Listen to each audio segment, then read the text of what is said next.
இப்போ பாருங்கள், நாம் வந்து என்ன செய்ய போகிறோம்னா, கல்யாண வீட்டில் செய்யக்கூடிய உடனடி மாங்காய் ஊறுகாய் வந்து நாம் வந்து செய்ய போகிறோம். அதுக்கு தேவையான பொருட்கள் வந்து என்னன்னு பார்த்தீங்கன்னா, உப்பு, பெருங்காயத்தூள், இதை வந்து நம்ம தனியாக எடுத்து வச்சுக்கிறோம். அப்புறம் வந்து பார்த்திங்கன்னா என்ன, காஷ்மீர் மிளகாத்தூள் வந்து எடுத்து வச்சுக்கிறோம். அப்புறம் வந்து வெந்தய பொடி தனியாக எடுத்து வச்சுக்கிறோம். அப்புறம் வந்து மாங்காயை வந்து நல்ல பொடிசாக அரிஞ்சு நம்ம வந்து என்ன செஞ்சுருக்கோம், வச்சுருக்குறோம். அப்புறம் வந்து கொஞ்சம் வெந்தயம் வந்து வச்சுருக்குறோம். பாருங்கள், நல்ல வெந்தயம் வச்சுருக்கோம். இப்போ வந்து என்ன அப்படின்னா, வாணலில் நல்ல எண்ணெய் வந்து தேவையான அளவு நான் வந்து இதயம் நல்லெண்ணெய் எடுத்துருக்கேன். அந்த நல்லெண்ணெய் எடுத்துகிட்டு கடுகு போட்டு, கடுகு வெடித்த உடனே அந்த வெந்தயத்தை வந்து என்ன செய்யணும்னா, அப்படியே முழு வெந்தயமாக அப்படியே போடணும். போட்டுட்டு அது நல்லா ப்ரௌனிஷாக வரது வரைக்கும் நம்ம வந்து என்ன செய்யணும்னா, சிறு தீயிலேயே நம்ம வச்சுக்கணும். வச்சுட்டு அதுக்கப்புறம் பார்த்திங்கன்னா, இது வந்து ரொம்ப கறிவிடக்கூடாது. ப்ரௌனிஷாக வந்த உடனே நாம் வந்து என்ன செய்யணும் அப்படின்னா, அடுத்து மாங்காயை எடுத்து கொட்டிடணும். பாருங்கள், மாங்காயை வந்து எடுத்து வந்து நாம் வந்து என்ன செய்யணும்னா, அதை கொட்டிடணும். இப்போ ப்ரௌனிஷாக வெந்தயம் வந்துருச்சு பாருங்கள். அதுக்கப்புறம் அரைச்சி வச்ச மாங்காயை எடுத்து நல்லா வந்து நாம் வந்து என்ன செய்யணும், கொட்டிடணும்.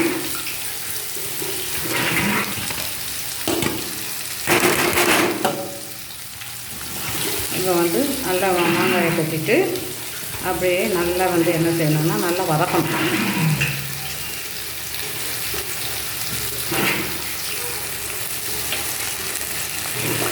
இப்போ வந்து நம்ம வந்து இந்த ஸ்பூனை போட்டு கிண்டுறதை விட இது நல்லா ஒன்று போல் கிண்டுறோம். அதனால் நாம் வந்து இதை பயன்படுத்திக்கிறோம். இப்போ வந்து லைட்டாக கொஞ்சம் மஞ்சள் தூளும் இதில் வந்து என்ன செய்யலாம், சேர்த்துக்கலாம். இது வந்து கல்யாண வீட்டில் உடனடியாக செய்யக்கூடிய மாங்காய் ஊறுகாய். உடனடியாக செஞ்சு உடனடியாகவே நம்ம வந்து என்ன செய்யலாம், சாப்பாட்டுக்கு பரிமாறதுக்கு பயன்படுத்திக்கலாம். அப்புறம் வந்து பார்த்திங்கன்னா, என்னென்னா வெந்தயம் வந்து நம்ம சேர்த்துப்போம். இந்த மாங்காயில் வந்து காணப்படக்கூடிய சத்துக்கள் வந்து என்ன அப்படின்னு பார்த்திங்கன்னா, வந்து நார்ச்சத்து இருக்குது, வைட்டமின் சி இருக்குது, அப்புறம் வந்து இரும்பு சத்து இருக்குது. அடுத்து வந்து ஊட்டச்சத்தான மெக்னீஷியம், பொட்டாசியம், கால்சியம் இருக்குது. இந்த சத்துக்கள்லாம் இருக்குது. இப்போ வைட்டமின் சி அப்படின்னு சொன்னால் என்ன அப்படின்னா, எலும்பு வளர்ச்சிக்கு, அதான் வந்து எலும்பு வந்து உறுதியாக இருப்பதற்கு அந்த வைட்டமின் சி சத்து, அதாவது கால்சியம், அதில் சினாலே உங்களுக்கு வந்து என்ன சத்து இருக்குதுன்னா கால்சியம் இருக்குது.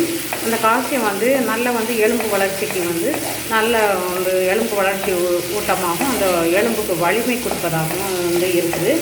அடுத்து பார்த்திங்கன்னா வைட்டமின் ஏ அப்படின்னு சொல்லும்போது என்ன அப்படின்னா, கண் பார்வைக்கு நல்லது. வைட்டமின் ஏ சத்து இருப்பதுனால கண் பார்வைக்கு நல்லா இருக்குது. இது மாங்காயிலும் இருக்குது, கேரட் இருக்குது. அந்த கேரட்டை நீங்கள் கட் பண்ணி பார்த்தீங்கன்னா ரவுண்டாக வந்து உள்ளே வந்து கண் மாதிரியே இருக்கும் பாருங்கள். அப்புறம் மஞ்சள் நிறைந்த பழங்கள் அனைத்துலேயுமே வைட்டமின் வந்து சி சத்து வந்து என்ன செய்யுதுன்னா இருக்குது. அடுத்து வந்து பார்த்திங்கன்னா என்ன அப்படின்னா, இரும்பு சத்து, அதாவது ரத்த சோப்பணுக்களை உண்டு பண்ணக்கூடிய சத்துக்கள் இருக்குது. அப்புறம் ஊட்டச்சத்தான மெக்னீஷியம், பொட்டாசியம், கால்சியம். அந்த பொட்டாசியம் அப்படின்னு சொல்லும்போது என்ன, பொட்டாசியம் இருப்பதனால நம்ம ரத்தத்தில் உள்ள கொழுப்புத்தன்மையை வந்து குறைக்கிறதுக்கு இது ஏதுவாக இருக்கிறது. அப்புறம் வெந்தயம் வந்து நம்ம வந்து சேர்க்குறோம். அந்த வெந்தயம் வந்து ப்ரௌனிஷாக வந்த பண்ண தான் அந்த மாங்காயை கொட்டி போடுறோம். நம்ம அந்த வெந்தயம் வந்து ரத்தத்தில் உள்ள அணுக்களை உற்பத்தி செய்யவும், நார்ச்சத்து, வெந்தயத்தில் வந்து நார்ச்சத்து இருக்குது, அதிகமாக இருக்குது. இது வந்து கொலஸ்ட்ராலை குறைக்கக்கூடிய தன்மையும் இருக்குது நார்ச்சத்து. அதே போல் சர்க்கரை வியாதியை குணப்படுத்தக்கூடிய தன்மையும் இருக்குது. அப்புறம் வந்து இந்த வெந்தயம் வந்து வலுவழுப்பாக இருப்பதனால நம்ம வந்து எதுக்கு பயன்படுத்தலாம்னா, அல்சருக்கு சிறந்த உணவாக காலையில் வெறும் வயிற்றில் வந்து வறுத்து நுணுக்கி வச்சுக்கிட்டு சிறிதளவு சேர்த்துக்கலாம். சுகரும் குறையும். அதோட வந்து அந்த வலுவழுப்பு தன்மை வந்து வயிற்றில் இருக்கக்கூடிய அந்த பள்ளங்களை வந்து குழிகளை மேலே ஆடை போல் அந்த வலுவழுப்பானது அப்படியே வந்து என்ன செய்யும் அப்படின்னா, அப்படியே படிஞ்சுக்கிடும். படித்த பிறகு நம்ம அதுக்கப்புறம் ஆகாரம் சாப்பிட்டாலும் நம்ம வயிற்றில் வந்து அதிக அளவு புண் ஏற்படாமல் அந்த புண்ணை குணப்படுத்தக்கூடிய தன்மை அல்சருக்கு ஒரு சிறந்த மருந்து. இதுவும் வந்து மணத்தக்காளி இலையும் வந்து சிறந்த மருந்து. வெண்டைக்காய் தண்ணி அதெல்லாம் வலுவலுப்பு உள்ள தண்ணி அதெல்லாம் வந்து சிறந்த மருந்து அப்படின்னு சொல்லலாம். இப்போ நல்லா வதங்கிடுச்சு. இப்போ வந்து நாம் உப்பும் முதல்ல போட்டால் உப்பு வந்து அடி பிடிக்கும். அதனால் உப்பு பெருங்காயத்தூள் ரெண்டையும் வந்து போட்டுருந்தோம். போட்டுட்டு நல்லா வந்து வதங்குது பாருங்கள். வதங்கின உடனே அதுக்கப்புறம் வந்து என்ன அப்படின்னா பெருங்காயம் வந்து எதுக்கு சேர்க்குறோம் அப்படின்னா நல்ல ஜீரண சக்திக்கு, அந்த மஞ்சத்தூள் வந்து கிருமி அகற்றக்கூடியது. அடுத்து வந்து பாருங்கள் லாஸ்ட்டாக வந்து என்ன செய்யணும்னா மிளகாத்தூள். அது வந்து நம்ம காஷ்மீர் மிளகாத்தூள் தேவையான அளவு எடுத்துப்போம். அதோட வந்து கொஞ்சம் வரமிளகாவும் சேர்த்து அரைச்சி பொடி பண்ணியிருக்கோம். இப்போ வந்து இதை வந்து என்னென்னா வெந்தயம் வச்சுக்கிட்டு நல்லா வந்து இப்போ வதங்கிருச்சு. ஒரு பாதி வெந்த பிறகு தான் நாம் வந்து எதை போடணும் அப்படின்னு சொன்னால் அந்த மிளகாயும் பெருங்காயத்தூள் அப்புறம் உப்பு அப்புறம் வந்து வெந்தயத்தூள் போட்டுடணும். அதுக்கப்புறம் வந்து பார்த்திங்கன்னா நமக்கு வந்து பொடிசு அரைஞ்சி வச்சுருக்க கருவேப்பிலையை போட்டுக்கலாம். அது எண்ணெயிலையும் போடணுன்னாலும் போடலாம், அல்லது வந்து நீங்கள் வந்து லாஸ்ட்டாக கூட நம்ம வந்து வாசனைக்காக கிள்ளி போடுங்க. கருவேப்பிலை வந்து பொதுவாக குழம்பு இல்லை அப்படி முழுசாக போட்டால் நம்ம பசங்க தூர தூக்கி போட்டுருவாங்க. அதனால் வந்து கிள்ளி போட்டிங்கன்னா நல்லா வந்து என்ன செய்யணும்னா அப்படியே ஃப்ரெஷ்ஷாகவும் இருக்கும். அதே போல் வந்து நல்ல ஒரு வாசனை வந்து வரும். அப்போ இவ்வளோ ஊட்டச்சத்துக்கள் வந்து மாங்காயில் இருக்குது இல்லைங்களா. நார்ச்சத்தும் இருக்குது. அதே போல் வந்து நார்ச்சத்து வந்து என்ன அப்படின்னா கொலஸ்ட்ராலை குறைக்கக்கூடிய தன்மை வந்து நார்ச்சத்து உள்ளது. இப்போ பனங்கிழங்கு சப்போட்டா இதெல்லாம் வந்து நார்ச்சத்து உள்ளது. அதோட வந்து இது வந்து இந்த மாங்காய் வந்து என்ன அப்படின்னா இரும்பு சத்தும் உள்ளது. இரத்த சிவப்பணுக்களை உண்டு பண்ணக்கூடிய சத்தும் இருக்குது. இவ்வளோ தான் மாங்காய் ஊறுகாய் ரெடி. அது வந்து நம்ம உப்பு போட்டாச்சு, பெருங்காயத்தூள் போட்டாச்சு. இதில் வந்து என்னென்னா அவ்வளவு சத்துக்கள் இருக்குது. இது உடனடியாகவே நாம் வந்து என்ன செய்யலாம், சமையலுக்கு பயன்படுத்திக்கலாம். இது முதல்ல வந்து எண்ணெய் கடுகுலாம் பொரிய போட்டு எல்லாமும் நம்ம வந்து என்ன செய்கிறோம் போட்டுருந்தோம். அப்புறம் வந்து கடுகு பொரிஞ்ச உடனே வெந்தயத்தை நல்லா வறுத்து அந்த வெந்தயத்தை எடுத்து வச்சுக்கணும். வறுத்து நுணுக்கி தனியாக பொடி பண்ணி தனியாக வச்சுக்கணும்.